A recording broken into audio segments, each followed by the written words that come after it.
বন্ধুরা আমার, আজকে দেখেন এই নাস্তিক্যবাদকে যারা পৃথিবীতে ছড়িয়ে দিতে চায়, এরাই মানুষের ঈমান হরণ করতে চায়, মানুষের চরিত্র নষ্ট করতে চায়। আওয়াজ করে বলেন ঠিক কিনা? এরাই হিজাবের বিরুদ্ধে কথা বলে। আওয়াজ করে বলেন ঠিক কিনা? এদের এই নাস্তিকদের এজেন্ডা যারা পৃথিবীতে বাস্তবায়ন করে, এরাই আজ দেখলাম সুইজারল্যান্ডে বোরকাকে নিষিদ্ধ করা হয়েছে। নিষিদ্ধ করার জিনিস আর খুঁজে পায় না। এমনিতেই তো তাদের দেশের ছেলেরা মেয়েরা অবাধ মেলামেশা করে, ঠিক কিনা? যে সকল মানুষেরা ঈমান আনার পরে হিজাব পড়তে চায়, এদেরকে জোর করে হিজাব পড়তে দেয়া হয় না। আওয়াজ করে বলে ঠিক কিনা? এই সবক নিয়ে আমাদের দেশে দেখবেন কিছু আবার তাদের সেলাসা মুন্ডারা, আমাদের দেশের স্কুল কলেজের শিক্ষক, বিভিন্ন প্রাঙ্গণে যারা আছে, এরা আবার তাদের অঙ্গনে, তাদের অফিস আদালতে বলবে বোরকা পরে আসা যাবে না, ঠিক কিনা? কারণ বোরকা পরে আসলে তো তার পাশে গিয়ে বসা যায় না, ঠিক কিনা? যদি অর্ধনগ্ন হয়ে আসে তাইলেই তো তার পাশে বসা যায়। তাকে নিয়ে কফি হাউস, রেস্টুরেন্টে আড্ডা দেয়া যায়, তাকে নিয়ে বিভিন্ন হোটেলে রাত কাটানো যায়। বন্ধুরা আমার, এদের মিশন স্পষ্ট। এরা বিভিন্ন ভাবে ইসলামের সৌন্দর্যকে মানুষের সামনে ভিন্নভাবে উপস্থাপন করে তারা মুসলমানের আদর্শ ঐতিহ্যকে তারা জমিন থেকে বিলীন করে দিতে চায়। আমার দুঃখ লাগে যে এত দুর্নীতি চোখে পড়ে না। শুধু ওলামায়ে কেরাম একটু কোরআনের কথা বললে, হক কথা বললে তাদের বিরুদ্ধে হামলা মামলা আছে না? তুমি দুর্নীতি মুক্ত দেশ করতে পারো না, আর আল্লাহর কোরআনের বিরুদ্ধে আইন পাস করো, আর আল্লাহর কোরআনের কথাগুলোকে তুমি ইনকার করো, আর নিজেকে মুমিন দাবি করো। তোমার এই মুমিন দাবি করে আল্লাহর কাছে কোনো কিছুই হবে না। জোরে বলো ঠিক কিনা? আল্লাহ তোমার এই মুমিন দাবি করা এটা মেনে নেবে না। জোরে বলো ঠিক কিনা? বন্ধুরা আমার, বোঝাতে চাইলাম আল্লাহ যে কোরআনে বলছে হুদাল লিন-নাস, এই কোরআন গোটা পৃথিবীর মানুষের জন্য হেদায়েত। গোটা পৃথিবীর মানুষ যদি কোরআন মেনে নেয় তাহলে তারা এই দুনিয়া উপকৃত হবে, আখিরাতেও উপকৃত হবে। কথাটা সত্য না মিথ্যা? দুইটা উদাহরণ দিয়ে কি প্রমাণ করলাম? কি প্রমাণিত হইল? যে কোরআন সুন্নাহর বিয়ের বন্ধনকে মেনে নেয়ার কারণে তাদের অস্তিত্ব পৃথিবীতে আছে। যদিও মুখে বলে আমরা কোরআন সুন্নাহ মানি না, ইসলাম মানি না, কিন্তু ইসলামের এই বিধানটাকে কি করে? আর আমেরিকা তাদের রাজত্বকে টিকিয়ে রাখার জন্য, পুরো পৃথিবীতে তাদের কন্ট্রোলকে টিকিয়ে রাখার জন্য তারা নারী নেতৃত্ব দেয় না। তারা কিন্তু নারীদের স্লোগান দেয়, নারীদের অধিকার লাগবে, এগুলো তারাই বলে। কিন্তু তাদের দেশের প্রেসিডেন্ট নারী কেন বানায় না? কারণ তারা জানে যে আল্লাহর রাসূলের জবান দিয়ে যা বের হইছে এগুলো কি? চলে বলে আমার বন্ধুরা। তাহলে প্রশ্ন হলো, আল্লাহ তাআলা ৩০ চাইরে কেন কথাটা বললেন? আল্লাহ প্রথমেই বলতে পারতেন হুদাল লিন-নাস, এই কোরআন পৃথিবীর সকল মানুষের জন্য হেদায়েত বলতে পারতেন কিনা? তিনটা ভাবে তিনবার আল্লাহ কেন বললেন এর একটা সুন্দর ব্যাখ্যা করেছেন তাফসীরে বায়জাবির লেখক আল্লামা কাজী বায়জাবি রাহিমাহুল্লাহ। তিনি বলেন, যারা ঈমান আনে নাই তারা যদি আল্লাহর কোরআন দুনিয়ায় মানে তাইলে শুধু দুনিয়ায় উপকৃত হতে পারবে, পরকালে কোরআন মানার কারণে কোনো উপকার পাবে না। আওয়াজ করে বলেন ঠিক কিনা? কথায় যুক্তি আছে না নাই? আর যারা মুমিন মুসলমান তারা কোরআন মানার কারণে দুনিয়ায় উপকৃত হবে, আর পরকালেও আল্লাহর জান্নাত পেয়ে যাবে। আর যারা মুমিন মুসলমান হওয়ার পরে তাকওয়া পরহেজগারি অর্জন করে যারা মুত্তাকি হয়ে গেল, আল্লাহ তাআলা দুনিয়ায় তাদেরকে যেমন সফলতা দান করবে, দুনিয়ায় আল্লাহ যেমন তাদের ভাগ্য আল্লাহ তাআলা নিয়ামত দিয়ে ভরপুর করে দিবে, আর পরকালে আল্লাহর শ্রেষ্ঠ জান্নাত দিয়ে সবচেয়ে বেশি সম্মান দিয়ে জান্নাতি করে দিবে। এজন্য আল্লাহ কোরআনে প্রথমেই বললেন হুদাল লিল মুত্তাকিন, দুনিয়ার মানুষেরা শোনো, এই কোরআন মুত্তাকির জন্য। বুঝছেন কথা? বন্ধুরা আমার, এখন আসি যারা হৃদয় দিয়ে আল্লাহ তাআলাকে ভয় করবে, তাদের সঙ্গে আমার আল্লাহর ওয়াদা কি, আমার আল্লাহ দুনিয়া আর আখিরাতে তাদেরকে কি দিবে জানার দরকার আছে না নাই? বলবো আমার বন্ধুরা, এই দুনিয়া আমরা সম্মানিত হতে চাই কিনা? এই দুনিয়ায় সম্মান চায় প্রতিটা মানুষ, কিন্তু সম্মানিত হওয়ার জন্য যে গুণ, যে কাজ করা দরকার, যে গুণ হৃদয়ের মধ্যে লালন করা দরকার, যে আদর্শ লালন করা দরকার, এটা পালন করতে চায় না। আওয়াজ করে বলেন ঠিক কিনা? আমার আল্লাহ জানায় দিলেন, ইন্না আকরামাকুম ইনদাল্লাহি আতকাকুম। জোরে বলি আল্লাহু আকবার। আমার আল্লাহ বললেন, দুনিয়ার মানুষেরা শোনো, নিশ্চয়ই আমার কাছে এই দুনিয়া আর আখিরাতে ওই মানুষগুলো সম্মানিত, যেই মানুষগুলো হৃদয়ের মধ্যে আমি আল্লাহর ভয় আছে। আল্লাহ তাআলাকে যারা ভয় করে তারা আল্লাহর কাছে সবচাইতে সম্মানিত। বুঝেন নাই? কোরআন বলছে এই পৃথিবীতে দুনিয়া এবং আখিরাতে আল্লাহর কাছে সবচাইতে মুআজ্জাজ, রেসপেক্টেড, সম্মানিত ওই মানুষগুলো যেই মানুষের হৃদয়ের মধ্যে ভয় আছে। কার? আল্লাহ। দেখে আল্লাহর ভয় হৃদয়ে থাকলে তার সম্মানটা আল্লাহ কেমন বাড়িয়ে দেয়। আমরা মনে করি দুনিয়ায় এমপি মন্ত্রী হলে সম্মান, না না, দুনিয়ার এই সম্মানটার কোনো গ্যারান্টি নাই। আওয়াজ করে বলেন ঠিক কিনা? কচু পাতার উপর যেই পানিটা টলমল করে, ওই পানিটারও একটা মুহূর্ত গ্যারান্টি আছে না নাই? কথা বলে না? কিন্তু দুনিয়াদার কাফের মুশরিকদের সম্মানের কোনো গ্যারান্টি নাই। কারণ এই দুনিয়ায় মানুষকে সম্মানিত করলে ফুলের মালা দিয়ে বরণ করে, আবার আবার সুযোগ বুঝে যারা ফুলের মালা দেয় তারাই জুতার মালা গলায় পরায় কিনা? তাইলে দুনিয়ার সম্মানের কোনো গ্যারান্টি নাই, কিন্তু পরকালে যে সম্মানের গ্যারান্টি আছে না? জোরে বলে। আল্লাহর রাসূল মেরাজ থেকে পৃথিবীতে আসলেন, আসার পরে রাসূল দিকে বললেন, রে বেলাল, চুপি চুপি কি আমল করে আমার মাওলাকে রাজি খুশি করে ফেলেছে? সাহাবায়ে কেরাম বললেন, ইয়া রাসূলুল্লাহ, আপনার বেলাল আল্লাহ তাআলাকে কেমন রাজি আর খুশি করেছেন?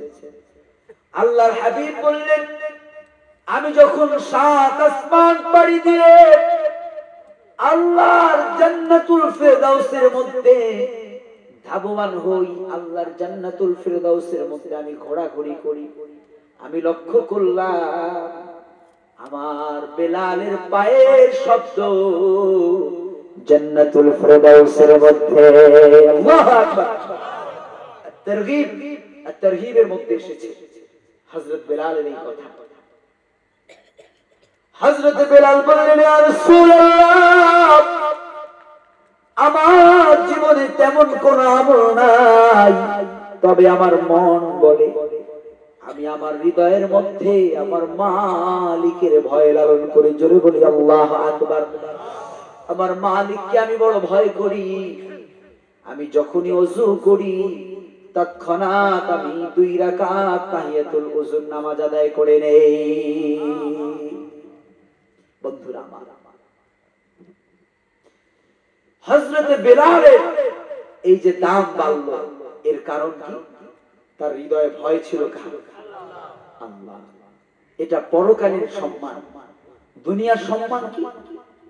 আমিরুল মুমিনিন, ইসলামের দ্বিতীয় খলিফা, খলিফাতুল মুসলিমিন হযরত ওমর ফারুক রাদিয়াল্লাহু তাআলা আনহু বলেন, বুখারীর দ্বিতীয় খণ্ডে এসেছে, আবু বকর সাইয়্যিদুনা ফাআতাক ওয়া সাইয়্যিদানা, যে আমাদের একজন নেতা হলেন আবু বকর, তিনি আজাদ করেছেন আরেকজন নেতা, তিনিই হলেন হযরত বেলাল। জোরে বলি সুবহানাল্লাহ। আপনি কল্পনা করেছেন ওমরের মতো মানুষ দুনিয়ায় যাকে নেতা বলে তার দাম দুনিয়ায় কম? জোরে বলেন। দুনিয়ায় তার দামটা কে বাড়িয়ে দিয়েছে? আল্লাহ। এর কারণ কি? তার হৃদয়ে ভয় আছে কার? আল্লাহ। হযরতে বেলাল দেখতে ছিল কালো, হৃদয়টা ছিল আলো আর আলো। আল্লাহু আকবার।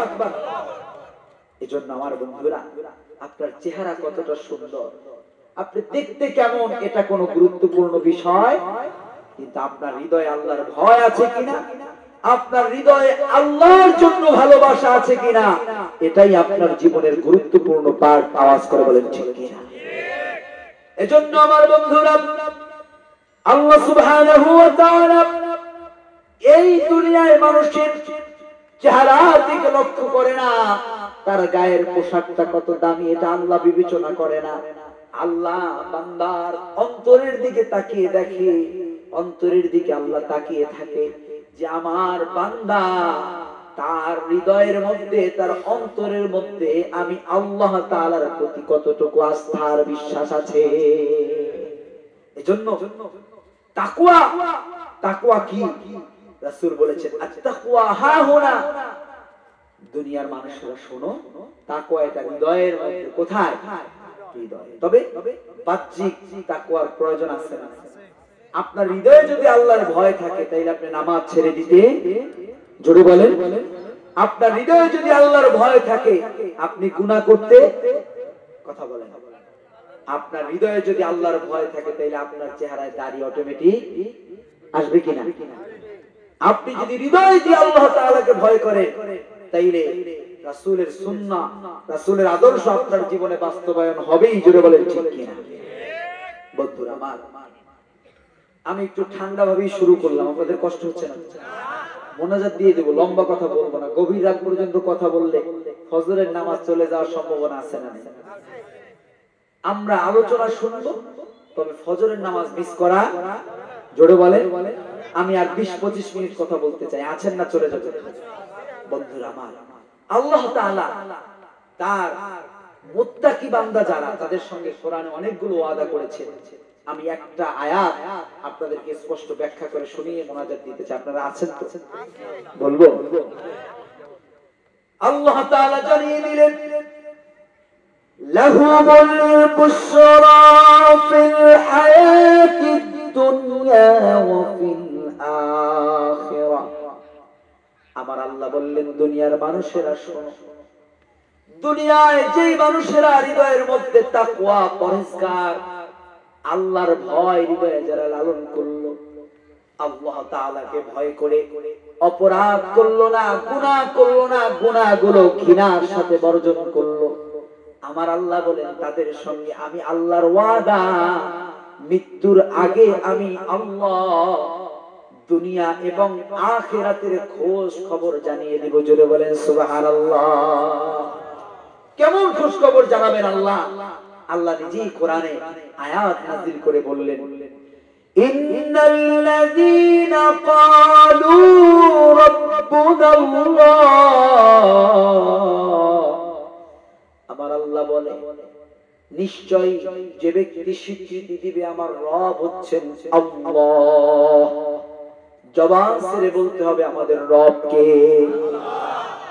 যে ব্যক্তি স্বীকৃতি দিবে আমার রব হচ্ছেন আল্লাহ, ثم استقاموا أي ثم ثبتوا أقدامهم على هذا القول, এই স্বীকৃতির উপর অটুট এবং অবিচল থাকবে মরণ পর্যন্ত। জোরে বলেন কোন পর্যন্ত? মরণ পর্যন্ত। ওই যে জবান দিয়ে বলেছে আমার রব হচ্ছেন আল্লাহ, যত প্রলোভন দেখানোই হোক না কেন, দুনিয়ার যত লোভ তাকে দেখানোই হোক না কেন, যত কষ্টই তার জীবনে নেমে আসুক না কেন, ওই যে স্বীকৃতি দিয়েছে আমার রব হচ্ছেন আল্লাহ, এই স্বীকৃতি থেকে নিজেকে দূরে সরাবে না। কিন্তু আমরা এটা করি কি? আমরা মানুষের সমর্থন পাওয়ার জন্য বলি, কি বলি? যে সকল ক্ষমতার উৎস জনগণ। এই স্লোগান আছে না? স্লোগান দেয় কিনা মানুষের আমাদের দেশে? দেখেন ফেরাউন কি বলেছিল? আনা রব্বুকুমুল আলা, আমি সবচেয়ে বড় রব। তার মানে সকল ক্ষমতা কার? ফেরাউনের এই কথা দ্বারা কি বোঝা যায়? ফেরাউন দাবি করছিল সকল ক্ষমতা ফেরাউনের। আমাদেরকে ওই একই কথা শুধু ঘুরাইয়া শেখানো হয়েছে যে সকল ক্ষমতার উৎস জনগণ।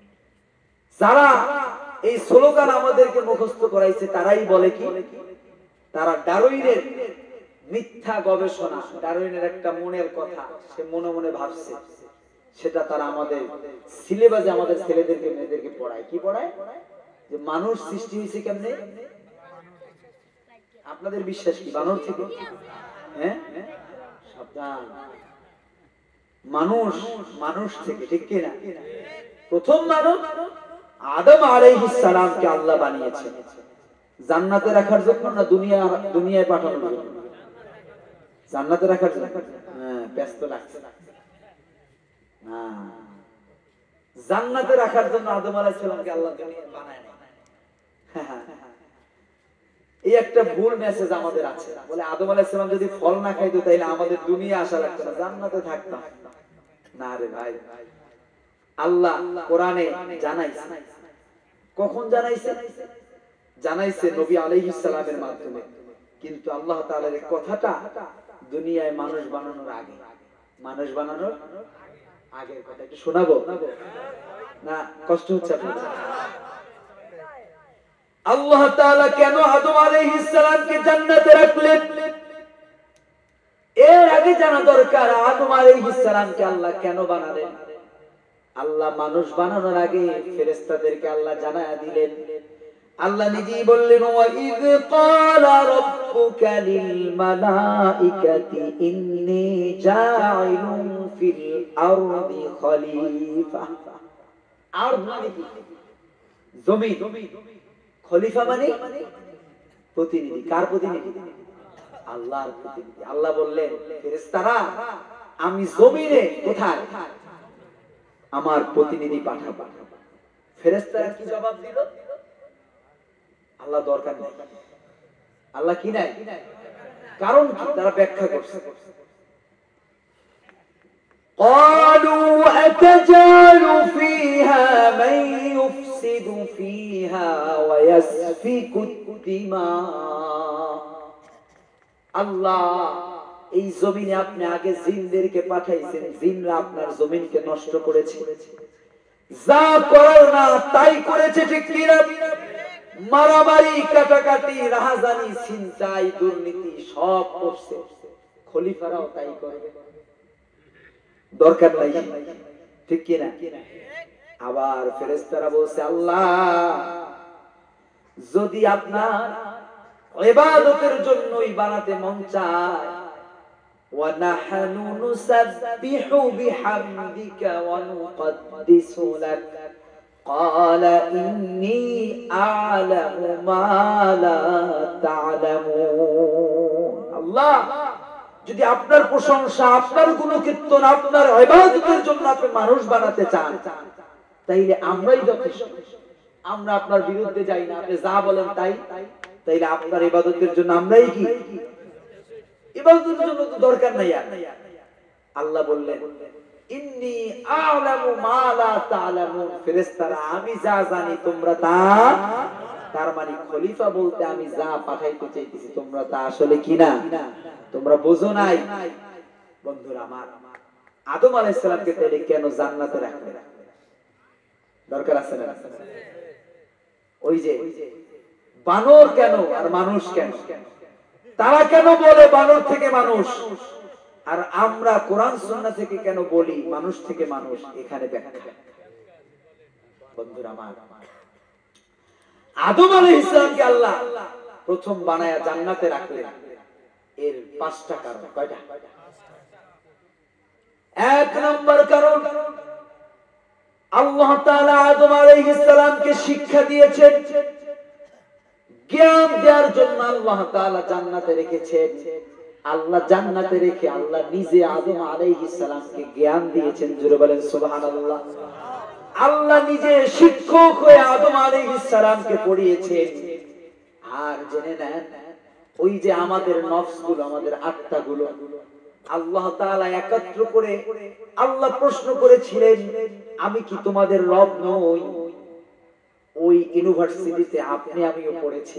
সুবহানাল্লাহ। আমরা বলি মানুষ মূর্খ, ঠিক কিনা? কিন্তু মানুষ, ও মানুষ, তুমি তো জানো না, তোমাকে জানতে দেয়া হয় না, তুমি মূর্খ না, তুমি প্রথম জ্ঞান অর্জন করছো সরাসরি আল্লাহর কাছ থেকে। জোরে বলি সুবহানাল্লাহ। একটা উদাহরণ দেই, কবরে একজন ইঞ্জিনিয়ারের জন্য যে কয়টা প্রশ্ন, একজন আলেমের জন্য যে কয়টা প্রশ্ন, একজন রাখালের জন্য একটু কম, এক কিনা? তাইলে আপনি জানবেন মৌলিক শিক্ষা আল্লাহ তাআলাকে চেনার জন্য, আল্লাহর দ্বীন বোঝার জন্য, এই কোরআন জানা বোঝার জন্য ওই শিক্ষা আল্লাহ আসমানে দিয়ে দিয়েছে। জোরে বলি সুবহানাল্লাহ। বন্ধু, এই কোরআন আমাদেরকে জানানো হলো না, এজন্য আল্লাহ বলছে ওয়ালা ক্বাদ ইয়াসসারনাল কুরআন লিযিকরি ফাহাল মিন মুদ্দাকির। আমি এই কোরআনকে সহজ করে নাযিল করেছি। জোরে বলি সুবহানাল্লাহ। যাতে করে এই কোরআন থেকে মানুষ জ্ঞান অর্জন করতে পারে। আর আল্লাহ প্রথমেই বলছে কি? জ্ঞান অর্জন করো। আর আদম আলাইহিস সালামকে আল্লাহ জান্নাতে রাখলে পাঁচটা কারণের এক নম্বর কারণ কি? জ্ঞান অর্জন করা। কি? আল্লাহ তাআলা আদম আলাইহিস সালামকে বিভিন্ন বিষয় শিক্ষা দিলেন। তাফসীরের মধ্যে এসেছে এই পৃথিবীতে আল্লাহ যত মানুষ প্রেরণ করেছেন, একদম ওই সূচনা থেকে শেষ পর্যন্ত কিয়ামত পর্যন্ত সব জ্ঞান আল্লাহ তাআলা আদম আলাইহিস সালামকে দিয়েছে। জোরে বলেন সুবহানাল্লাহ। এর সবচেয়ে বেশি জ্ঞানী কে ছিল মানুষের মধ্যে? আদম আলাইহিস সালাম। আল্লাহু আকবার। আল্লাহ নিজে শিক্ষা দিলেন, এরপর আল্লাহ পরীক্ষা করলেন। কি করলেন? তাইলে মুসলমান, তুমি মনে করছো পরীক্ষা ছাড়াই জান্নাত না? হ্যাঁ, পরীক্ষা লাগবে না? পরীক্ষা নাই জীবনে? আল্লাহ বলেছেন তুমি কি ভাবছো ঈমান আনছো এতেই জান্নাত পেয়ে যাবা? না, তোমাকে পরীক্ষা দিতে হবে। তাইলে আদম আলাইহিস সালামকে প্রথম আল্লাহ জ্ঞান অর্জন করালেন, শিক্ষা দিলেন, শিক্ষা দিয়ে কি করলেন? পরীক্ষা নিলেন। কি পরীক্ষা? মানুষকে আল্লাহ তাআলা এমন ভাবে বানিয়েছেন মানুষ তার জ্ঞানকে সমৃদ্ধ করতে পারে। মানুষ যত পড়াশোনা করবে তার জ্ঞান ধীরে ধীরে বৃদ্ধি হবে, ঠিক কিনা? যত গবেষণা করবে তার জ্ঞান বাড়বে কি বাড়বে না? একমাত্র আল্লাহর সৃষ্টি মানুষ যারা কিনা গবেষণা করে করে নতুন নতুন জিনিস আবিষ্কার করতে পারে। এই মাইক আবিষ্কার করেছে কে? ক্যামেরা কে আবিষ্কার করেছে? এরকম হাজার রকম প্লেন, বিমান, বোমা, এগুলো কে বানিয়েছে? মানুষ। কারণ মানুষকে আল্লাহ মেধা, সে প্রতিনিয়ত তার মেধাকে ডেভেলপ করতে পারে। কি করতে পারে? এখন তো আমরা বুঝি সফটওয়্যার যারা চালায় কিছু সময় পর পর সফটওয়্যার আপডেট করতে হয়। তার মানে মানুষের জ্ঞান কি হয়? আপডেট হয়। অন্য কোনো প্রাণীর হয় না। আপনি বলুন হুজুর ওই বাবুই পাখি তো কত সুন্দর সূক্ষ্ম করে বাসা বানায়, তার জ্ঞান ওই পর্যন্ত, ওই বাসা পর্যন্ত, আর পারে না। কথা বলে না। একটা হাতি, একটা ঘোড়া, একটা গরু, একটা মহিষ, মানুষের চেয়ে শক্তি কম। মানুষ তো তারে ধরে জব করে ফেলায়, সে লড়েও না। কেন জানার দরকার আছে না? তাহলে আল্লাহ তাআলা আদম আলাইহিস সালামকে প্রথম শিক্ষা দিলেন, এরপরে কি করলেন? পরীক্ষা নিলেন। ফেরেশতাদেরকে বলেন, বলো ফেরেশতারা এটা কি? এটা কি? ওরা বলতে পারলো না। কেউ জবাব দিতে পারলো না। জবাব দিয়েছে কে? আদম আলাইহিস সালাম। আল্লাহ বললেন আদম শ্রেষ্ঠ জ্ঞানের কারণে। কিসের কারণে? জ্ঞানের কারণে আদম আলাইহিস সালাম শ্রেষ্ঠ। সিজদা করো। কি করো? তোমাদের মধ্যে আদম শ্রেষ্ঠ, ওই কারণে আমরাও মানব জাতি শ্রেষ্ঠ। আমরা যে শ্রেষ্ঠ হলাম এটা আমাদের ক্রেডিট না, এটা আমার বাবা আদম আলাইহিস সালামের ক্রেডিট। সে অর্থাৎ আল্লাহ তাআলাই তাকে নিয়ামত দান করেছে।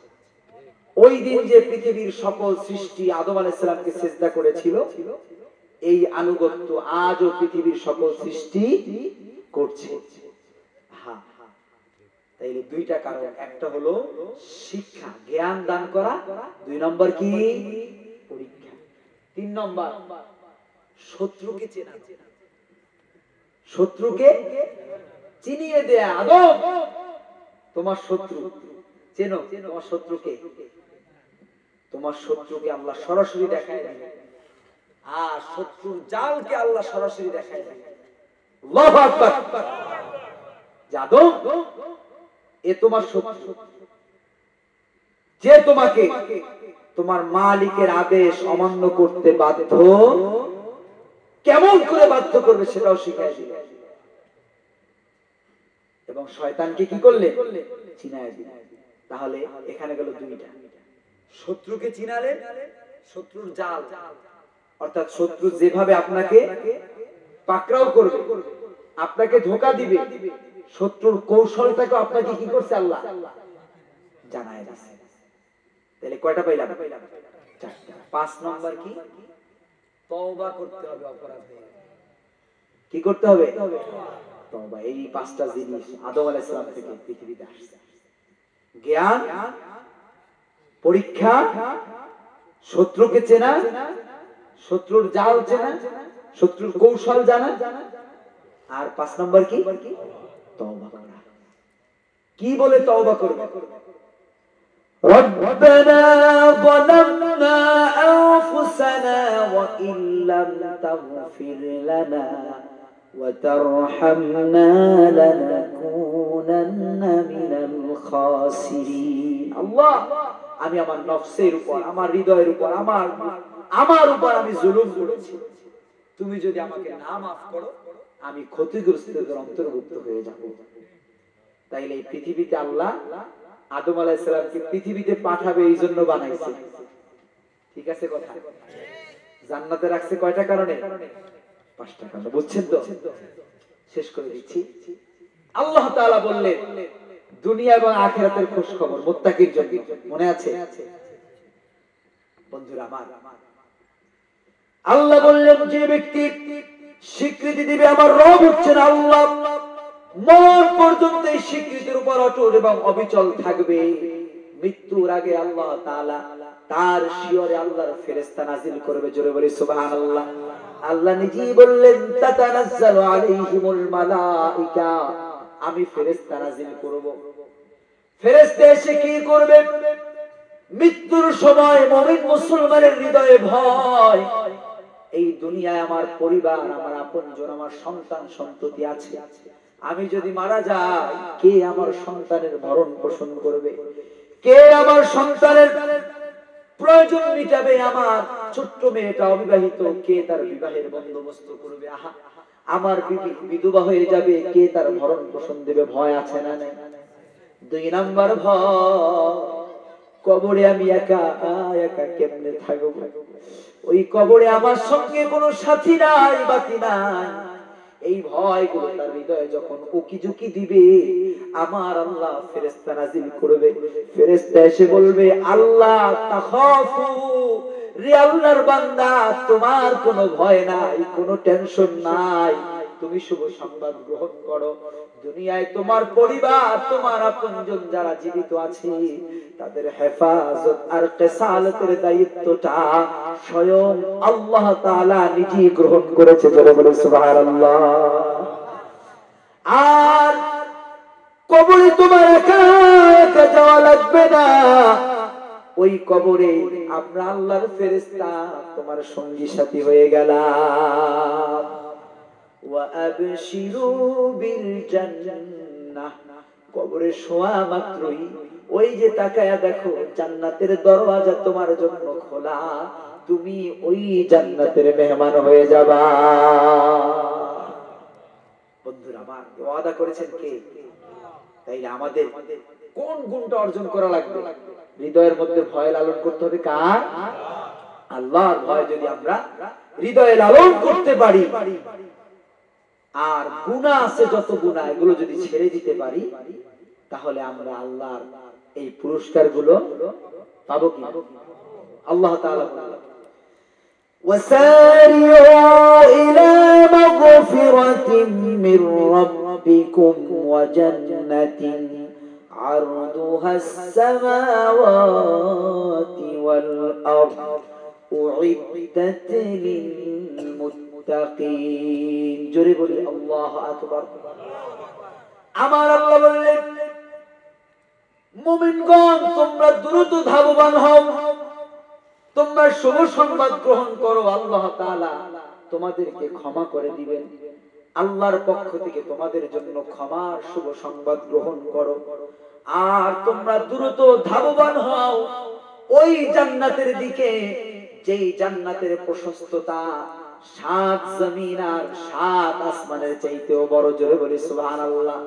আমার আল্লাহ বলে, এই জান্নাতটা আমি একমাত্র, কেবলমাত্র, শুধুমাত্র আমার যেই বান্দারা মুত্তাকি তাদের জন্য আমি নির্বাচন করেছি। আল্লাহু আকবার। বন্ধুরা আমার, তাহলে আমাদেরকে তাকওয়ার গুণ অর্জন করে মুত্তাকি হতে হবে। জোরে বলেন ঠিক কিনা? যদি আমরা মুত্তাকি হতে পারি, তাহলে আল্লাহ কোরআনে যে প্রথম ওয়াদা করলেন, হুদাল লিল মুত্তাকিন, এই মুত্তাকির সঙ্গে আমার আল্লাহর যে ওয়াদা আছে এগুলো আমরা প্রাপ্ত হব। জোরে বলেন ঠিক কিনা? আল্লাহ তাআলার ভয় আমাদের হৃদয়ে লালন করে, আল্লাহ তাআলাকে ভয় করে গুনাহ ছেড়ে দিয়ে নেক আমল বেশি বেশি করার তৌফিক দান করুন। জোরে বলি আমিন।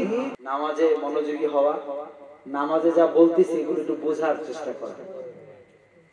আমরা আমাদের সুবিধা অনুযায়ী শিখে নিব। বিশেষ করে নামাজে যে তেলাওয়াত গুলো করি, এই তেলাওয়াতের আয়াতগুলো যদি আমরা বুঝতে পারি তাহলে আমাদের জন্য সহজ হবে। আমরা দেখি নামাজও পড়ে আবার দুর্নীতিও করে, ঘুষও খায়, আছে না? এর কারণ নামাজ এটা সে আনুষ্ঠানিকতা দেখাইতেছে, কিন্তু নামাজের মধ্যে যা আল্লাহর সাথে ওয়াদা করতেছে এগুলো তার জ্ঞান নেই। তো এক কথায় আমাদের যে জয় অঙ্গনে আছে, যে যেভাবেই আছে, জ্ঞান অর্জনের প্রতি বেশি ধাবিত হওয়া। বিশেষ করে আমার অনেক ভালো লেগেছে আপনাদের মসজিদে যিনি খুতবা দেয়, আমি যতটুকু তার আলোচনা শুনলাম, যথেষ্ট সুন্দর ভাষায় কথা বলে এবং কোরআন হাদিসই বেশি বলে, আলহামদুলিল্লাহ। তো আপনারা এই মসজিদে জুমায় অংশগ্রহণ করবেন। জুমার মাধ্যমে আপনাদের জ্ঞান প্রতিনিয়ত কি হবে? সমৃদ্ধ হবে। এবং জ্ঞান অর্জন করতে করতে যদি মৃত্যু হয়ে যায় তাহলে তালিবুল ইলম, এটা বড় পুরস্কার। তো এই হলো কথা। আর ধীরে সুস্থে নামাজ পড়া, আমরা তো আসলে ধীরে সুস্থে নামাজ পড়ি না। তো আল্লাহ তাআলা রাসূলের যে নামাজের পদ্ধতি আছে, এই নামাজে যেন আমরা পড়তে পারি, আল্লাহ তৌফিক দান করুন। সকলে বলি আমিন। আর আমাদের দেশে তো আসলে হাজারো মত, হাজারো দল আছে। আমি এখানে একটা বললাম, আরেক দলের মানুষ আবার খেপে আমার। এজন্য আমরা দল মতের ঊর্ধ্বে কথা বলি। দেখেন, ভুল কম বেশি সবারই আছে, ঠিক কি না? কিন্তু কথা হলো তওবা করে কয়জন, নিজের ভুলটাকে শুধরে নেওয়ার মানসিকতা আছে কয়জন, এটা হলো। একজন ভুল করলো, আপনি তারে ছুঁড়ে ফেলে দিলেন, তাহলে কি লাভ? বরঞ্চ সে যদি ভুল করে তাকে বুঝিয়ে আদর করে ভালোবেসে কোরআন সুন্নাহর দিকে তাকে আনতে হবে, ঠিক কি না? এজন্য আল্লাহর রাসূলের হাদিস, ইয়াসসিরু ওয়ালা তুআসসির, তোমরা সহজ করো, কঠিন করো না। বাশশিরু ওয়ালা তুনাফির, তোমরা মানুষদেরকে শুভ সংবাদের আহ্বান দাও, মানুষদেরকে তোমরা জান্নাতমুখী করে দাও। সুবহানাল্লাহ। এজন্য আমরা সব সময় মানুষদেরকে জান্নাতের দিকে ডাকবো। আমরা মিলেমিশে আমাদের জীবনটাকে সামনের দিকে এগিয়ে নিব। আল্লাহ তৌফিক দান করুন। সকলে বলি আমিন।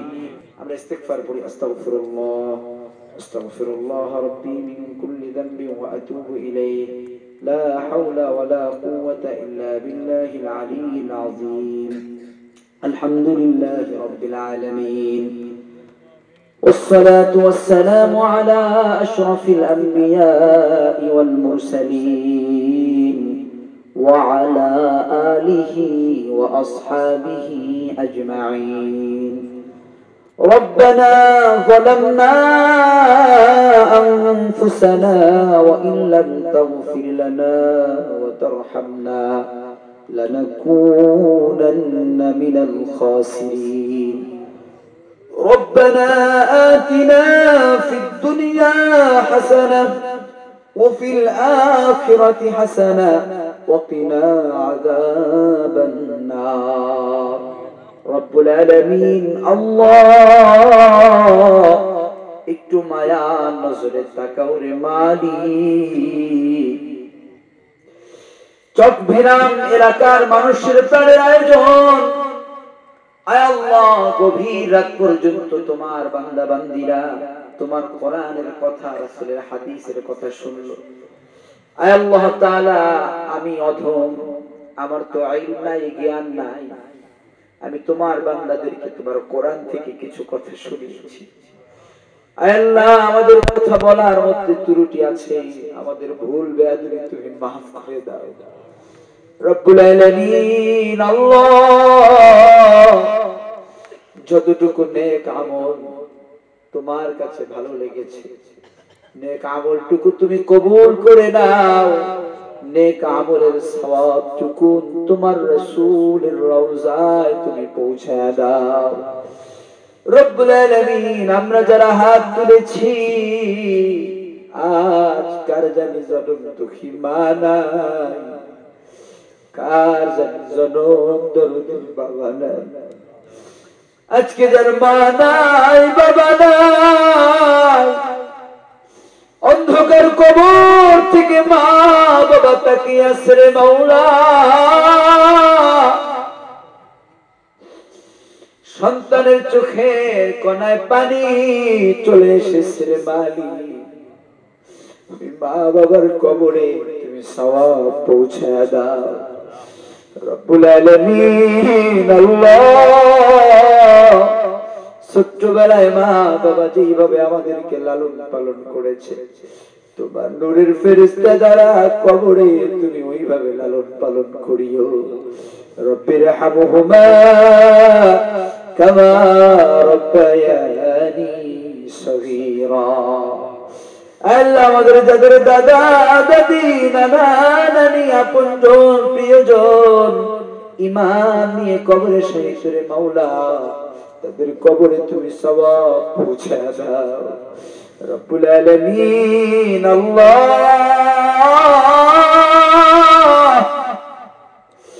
আয় মেরে মালিক, এই আয়োজন যারা করলো, টাকা দিয়ে, পয়সা দিয়ে, সময় দিয়ে, শ্রম দিয়ে, আয় আল্লাহ, যারা এই আয়োজনকে সুন্দরভাবে সমাপ্তির দিকে এগিয়ে নিল রব্বুল আলামিন, এদের এই ত্যাগ, এই কোরবানিকে তুমি কবুল আর মঞ্জুর করে দাও।